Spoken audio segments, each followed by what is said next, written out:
এখন শুনবেন আজকের গুরুত্বপূর্ণ খবরের শিরোনাম। পাকিস্তানে হামলার প্রেক্ষাপট তৈরির চেষ্টায় ভারত। ইরানের পারমাণবিক কর্মসূচির অবসান চান নেতানিয়াহু।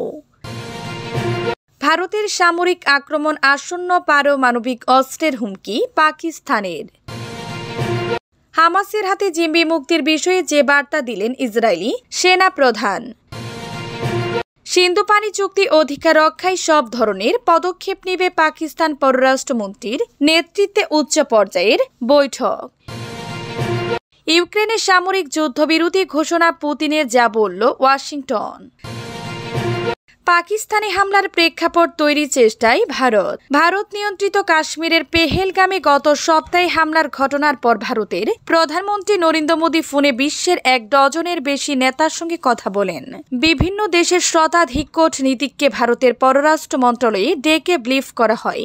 নয়া দিল্লিতে থাকা অন্তত 4 জন কূটনীতিক জানিয়েছেন, এটি করা হয়েছিল চিরপ্রতিদ্বন্দ্বী প্রতিবেশী পাকিস্তানের সঙ্গে মুখোমুখি হওয়ার উত্তেজনা কমানোর জন্য নয়, বরং যাতে সামরিক পদক্ষেপ নেওয়া যায় সেই প্রেক্ষাপট তৈরির জন্য।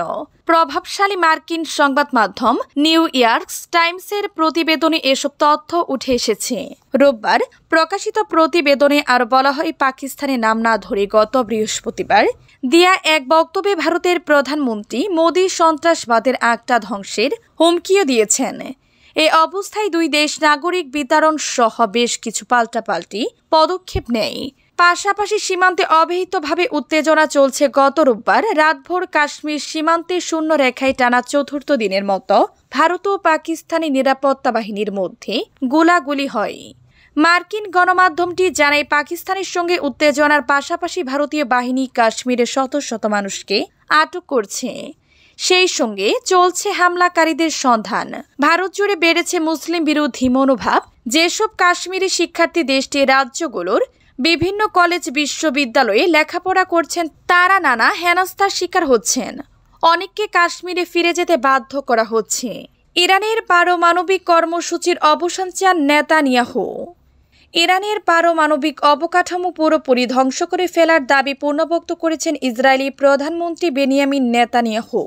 জি উইশ নিউজ সিন্ডিকেট আয়োজিত এক সম্মেলনে রোববার এ কথা বলেন তিনি। ট্রাম্পের সঙ্গে সাম্প্রতিক আলাপের প্রতি ইঙ্গিত করে নেতানিয়াহু বলেছেন, যুক্তরাষ্ট্রের সঙ্গে আমাদের ঘনিষ্ঠ সম্পর্ক রয়েছে, তবে আমি স্পষ্ট করে দিয়েছি যে কোনো উপায়ে হোক না কেন ইরানের পারমাণবিক অস্ত্র অর্জনের সব পথ বন্ধ করতে হবে। ওমানের মধ্যস্থতায় যুক্তরাষ্ট্র ও ইরানের মধ্যে এখন পর্যন্ত 3 দফা পরোক্ষ আলোচনা হয়েছে। আল জাজিরার। ভারতের সামরিক আক্রমণ আসন্ন, পারমাণবিক অস্ত্রের হুমকি পাকিস্তানের।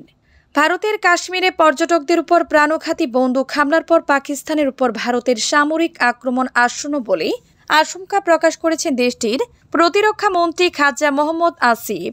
একই সঙ্গে অস্তিত্ব রক্ষার প্রয়োজনে পারমাণবিক অস্ত্র ব্যবহারের সম্ভাবনার কথাও জানিয়েছেন তিনি। সোমবার ইসলামাবাদে ব্রিটিশ বার্তা সংস্থা রয়টার্সকে দিয়ে এক সাক্ষাৎকারে তিনি এই কথা জানান। পাকিস্তানের প্রতিরক্ষা মন্ত্রী বলেন, আমরা আমাদের বাহিনীকে আরও শক্তিশালী করেছি, কারণ এখন সামরিক আক্রমণ আসন্ন, সুতরাং এ ধরনের পরিস্থিতিতে কিছু কৌশলগত সিদ্ধান্ত নিতে হয়। আমরা সেসব সিদ্ধান্ত গ্রহণ করেছি। তিনি বলেন, কাশ্মীরের ঘটনাকে কেন্দ্র করে পাকিস্তানের বিরুদ্ধে ভারতের হুমকি ধামকি বাড়ছে। পাকিস্তানি সামরিক বাহিনী ভারতীয় হামলার সম্ভাবনা সম্পর্কে সরকারকে অবহিত করেছে, তবে ভারতের এই আক্রমণ আসন্ন বলে মন্তব্য করলেও এ বিষয়ে বিস্তারিত আর কোনো তথ্য দেননি তিনি। খাজা আসিফ বলেন, পাকিস্তান উচ্চ সতর্ক অবস্থায় রয়েছে। আমাদের অস্তিত্বের জন্য পরোক্ষ কোনো হুমকি তৈরি হলে কেবল পারমাণবিক অস্ত্রের ভান্ডার ব্যবহার করা হবে। গত মঙ্গলবার কাশ্মীরের পেহেলগামে বন্দুকধারীদের হামলায় 25 ভারতীয় ও 1 নেপালি নাগরিকের প্রাণহানি ঘটে। এই হামলার ঘটনার পর হিন্দু সংখ্যাগরিষ্ঠ ভারতকে ব্যাপক ক্ষোভের সূত্রপাত হয়েছে। পাশাপাশি মুসলিম সংখ্যাগরিষ্ঠ পাকিস্তানের বিরুদ্ধে সামরিক পদক্ষেপ নেওয়ার দাবিও জোরাল হয়েছে ভারতে। হামাসের হাতে জিম্মি মুক্তির বিষয়ে যে বার্তা দিলেন ইসরায়েলি সেনা প্রধান। ইসরায়েলি প্রতিরক্ষা বাহিনী IDF এর chief of staff lieutenant general Eyal Zamir service সদস্যদের উদ্দেশ্যে বলেন, গাজায় বন্দী থাকা জিম্মিদের ফিরিয়ে আনা, ইহুদি রাষ্ট্র এবং এর নাগরিকদের রক্ষা করা ও যুদ্ধে জয়লাভের জন্য IDF লড়াই করছে। ইসরায়েলি রিমেম্বার্স ডে এর আগে মঙ্গলবার 29 এপ্রিল সকালে তিনি এসব কথা বলেন। জামির বলেছেন, আমরা একটি স্পষ্ট উদ্দেশ্য নিয়ে লড়াই করছি, আমাদের মাতৃভূমির প্রতিরক্ষা এবং যুদ্ধে বিজয়ের জন্য অক্লান্ত পরিশ্রম করা, শত্রুদের হাতে বন্দী আমাদের ভাই ও বোনদের ফিরিয়ে আনা এবং ইসরায়েলের প্রতিটি নাগরিকের নিরাপত্তার অনুভূতি ফিরিয়ে আনা।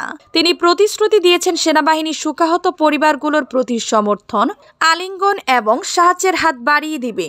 তিনি আরও প্রতিশ্রুতি দেন যে আইডিএফ অতীতকে স্মরণ করার, সমৃদ্ধি ও প্রবৃদ্ধির বর্তমানের জন্য কাজ করার এবং আমাদের উপর অর্পিত ভবিষ্যৎ সুরক্ষিত করার আমাদের নৈতিক কর্তব্য পালন করবে। ইসরায়েলি এই সেনা প্রধান বলেন, আমাদের ৭৭তম স্বাধীনতা দিবস উদযাপন শুরু করার আগে আমরা যখন আমাদের চোখ তুলে পতাকার দিকে তাকাই যা এখন অর্ধনমিত, তখন আমরা আমাদের কান্না থেকে মুক্তি পাওয়া, সমৃদ্ধ হওয়া এবং ইসরায়েলি রাষ্ট্রের নিরাপত্তা ক্রমাগত বৃদ্ধি করার প্রতিশ্রুতিবদ্ধ। ২০২৩ সালের ৭ অক্টোবর দক্ষিণ ইসরায়েলি হামলা চালায় ফিলিস্তিনি প্রতিরোধ আন্দোলন হামাস। এদিন তারা ১২০০ মানুষকে হত্যা করে প্রায় ২৫১ জনকে জিম্মি করে নিয়ে যায়। সিন্ধু পানি চুক্তি অধিকার রক্ষায় সব ধরনের পদক্ষেপ নেবে পাকিস্তান। সিন্ধু পানি বন্টন চুক্তির আওতায় নিজেদের প্রাপ্ত পানির অংশ নিশ্চিত করতে সব ধরনের উপযুক্ত পদক্ষেপ নেবে পাকিস্তান, এমন ঘোষণা দিয়েছেন দেশটির পররাষ্ট্রমন্ত্রী ইসহাক দার। সোমবার এক উচ্চ পর্যায়ের বৈঠকে ভারতের সাম্প্রতিক পদক্ষেপের পর পাকিস্তানের কৌশল নিয়ে আলোচনা করেছে ইসলামাবাদ।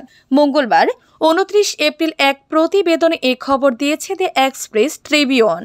পাকিস্তানের পররাষ্ট্র মন্ত্রণালয়ের দেয়া এক সরাসরি বিবৃতিতে জানানো হয়, বৈঠকে আইন ও বিচার মন্ত্রী, পানি সম্পদ মন্ত্রী, জ্যেষ্ঠ কর্মকর্তা এবং কারিগরি বিশেষজ্ঞরা উপস্থিত ছিলেন। গত 22 এপ্রিল ভারতের নিয়ন্ত্রণ জম্মু কাশ্মীরের পহেলগাঁও এলাকায় পর্যটকদের উপর হামলার ঘটনার পর ভারত 1960 সালের সিন্ধু পানি বন্টন চুক্তি স্থগিতের ঘোষণা দেয়। এই প্রেক্ষাপটে পাকিস্তানের কৌশল নির্ধারণে এই বৈঠক আহ্বান করা হয়। ভারতের এই সিদ্ধান্তকে পাকিস্তানের বিরুদ্ধে শাস্তিমূলক পদক্ষেপের অংশ হিসেবে দেখা হচ্ছে। হামলার অভিযোগ সরাসরি প্রত্যাখ্যান করে ইসলামাবাদ জানিয়েছে তারা একটি নিরপেক্ষ, স্বচ্ছ ও বিশ্বাসযোগ্য তদন্তের অংশ হতে প্রস্তুত। ইউক্রেনের সামরিক যুদ্ধবিরতি ঘোষণা পুতিনের, যা বলল ওয়াশিংটন। রাশিয়ার প্রেসিডেন্ট ভ্লাদিমির পুতিন ইউক্রেন যুদ্ধের সামরিক বিরতির ঘোষণা দিয়েছেন। ক্রেমলিন জানিয়েছে যুদ্ধবিরতি ৮ মে থেকে ১১ মে পর্যন্ত কার্যকর থাকবে, যা দ্বিতীয় বিশ্বযুদ্ধের সমাপ্তি উপলক্ষে বিজয় উদযাপনের সময়ের সঙ্গে মিলিয়ে নির্ধারণ করা হয়েছে। এক বিবৃতিতে বলা হয়েছে, পুতিন মানবিক বিবেচনায় এই যুদ্ধবিরতির নির্দেশ দিয়েছেন।